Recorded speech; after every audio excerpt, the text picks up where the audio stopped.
Hello, you're watching TVP World News. I'm Janusz Lewiński. According to U.S. Special Envoy to Ukraine, Keith Kellogg, President Donald Trump has authorized certain long-range strikes into Russia with U.S. weapons. The development comes as Washington considers allowing the sale of long-range Tomahawk missiles to Europe for transfer to Ukraine. You now have the Europeans buying weaponry from the United States as opposed to us giving it.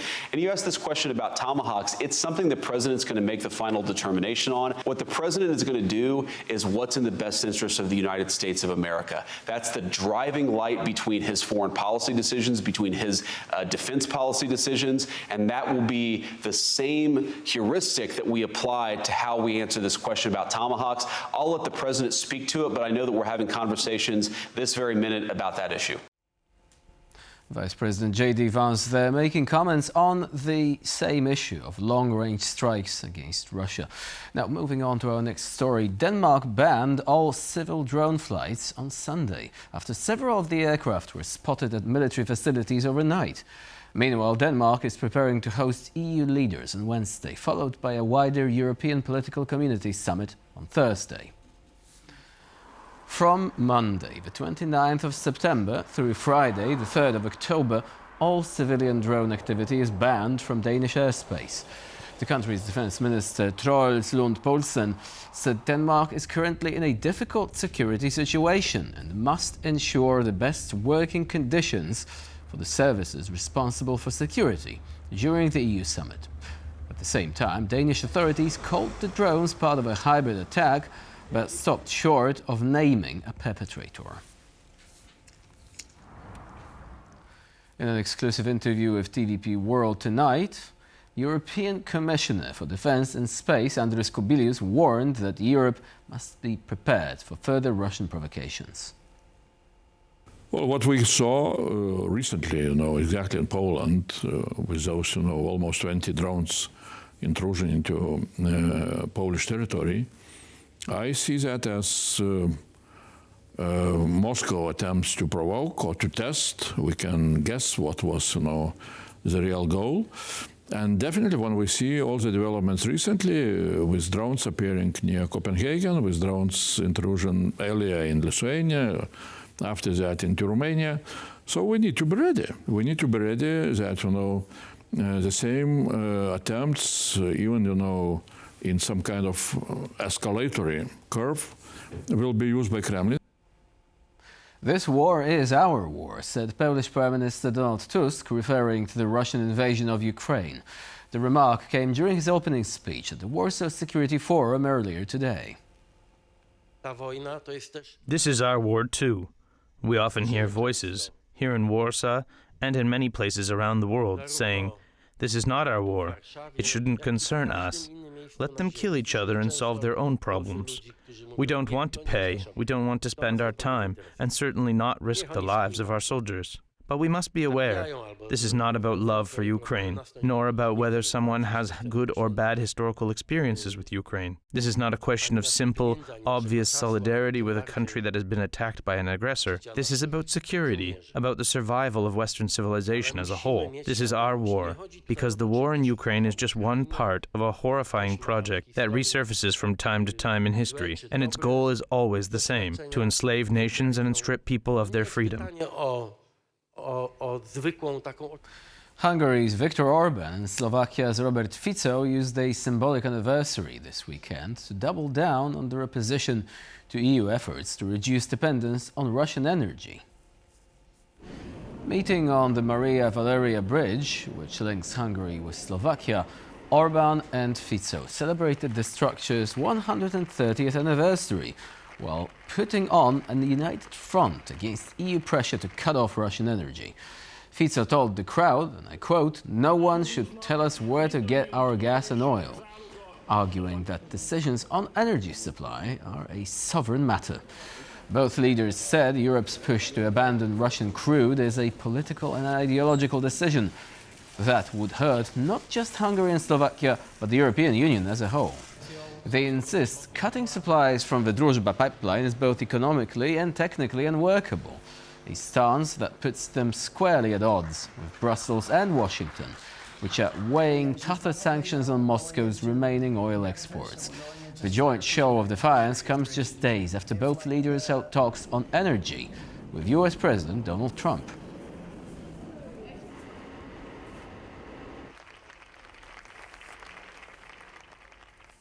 With 99.9% of all votes from Sunday's parliamentary election counted, the pro-European forces in Moldova have emerged victorious, securing enough votes to form a majority government. Our Balkans correspondent Paweł Trzaskowski is in Chisinau and has more. The pro-EU camp decisively defeated the pro-Russian forces in yesterday's general elections. This means that Moldova might even join the European Union in 2028. The party founded by the country's president, Maia Sandu, is projected to secure 54 seats in a 101-seat parliament and therefore will be able to form a majority government, thus repeating defeat from 4 years ago when it also won by a landslide and managed to keep Moldova on a steady path towards the European Union. That was a major blow to pro-Russian forces in Moldova, which came as a surprise, given the fact that both parties were predicted to go neck and neck ahead of the Sunday's vote. I think you can go back some years to see when Russia started losing influence. I mean, even in a place like Transnistria, for instance, which again has Russian troops on the ground, which again has historically been seen as the hotbed of Russian influence. Well, even in Transnistria, you go back to the late 2010s, so almost 10 years ago, and you could already start seeing local elites in Transnistria moving away from Russia because they could see that simply wasn't in their economic interest and started moving closer to business in Moldova proper, but also in, say, Romania and the EU. So the waning Russian influence has taken place for many years, and this is the latest sign of it. The results of these elections also show that the European Union proves to be an attractive partner for the countries in the region. We have to remember that at the beginning of this year, the European Union promised an almost €2 billion aid package for Moldova to aid in its development. From Chisinau, Moldova, for TVP World, I'm Paweł Trzaskowski. Russia is testing how far it can go, said Ukrainian President Volodymyr Zelenskyy at the opening of the Warsaw Security Forum. Referring to recent incursions of Russian drones and aircraft into NATO airspace, Zelenskyy proposed the creation of a joint shield against Russian aerial threats. Almost all security threats in Europe today come from Russia's destructive actions, from the war Putin refuses to end. So, ladies and gentlemen, Ukraine proposes to Poland and all our partners to build a joint, truly reliable shield against Russian aerial threats. And this is possible. Ukraine can counter all types of Russian drones and missiles. And if we act together in the region, we will have enough weapons and production capacity for these. If Russia loses the ability to strike in the skies, it will be unable to continue the war and will have to look for other ways to coexist. Polish jazz has long been part of the international concert scene. For the past 2 weeks, some of the country's leading musicians have been performing in London at the first ever Polish Jazz Festival. Our culture correspondent Karolina Szapland has the story. We are at Cadogan House in London, where a pianist, Leszek Możdżer, and a singer, Anna Maria Jopek, two of Poland's most famous jazz artists, are drawing a full house.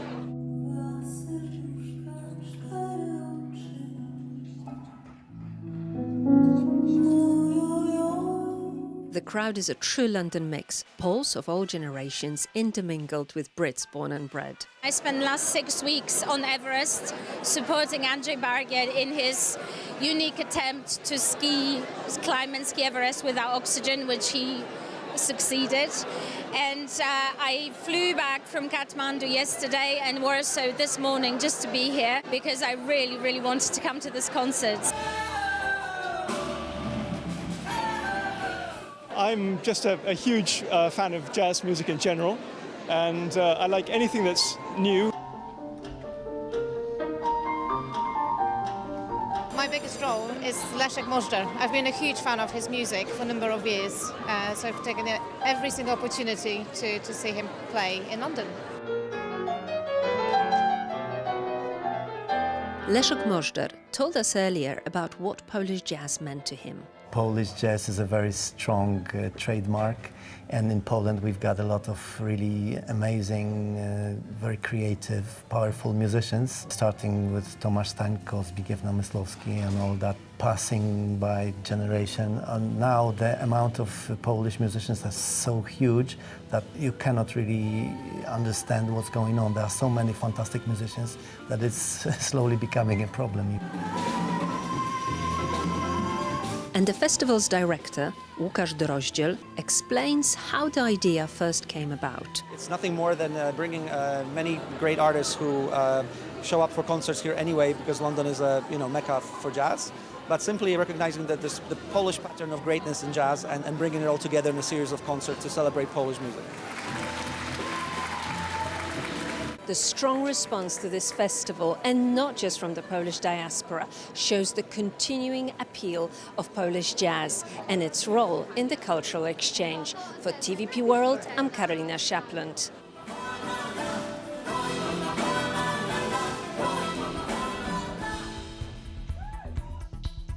And this concludes our news bulletin. Thank you for watching. I'm Jan Ślewiński. Bye for now.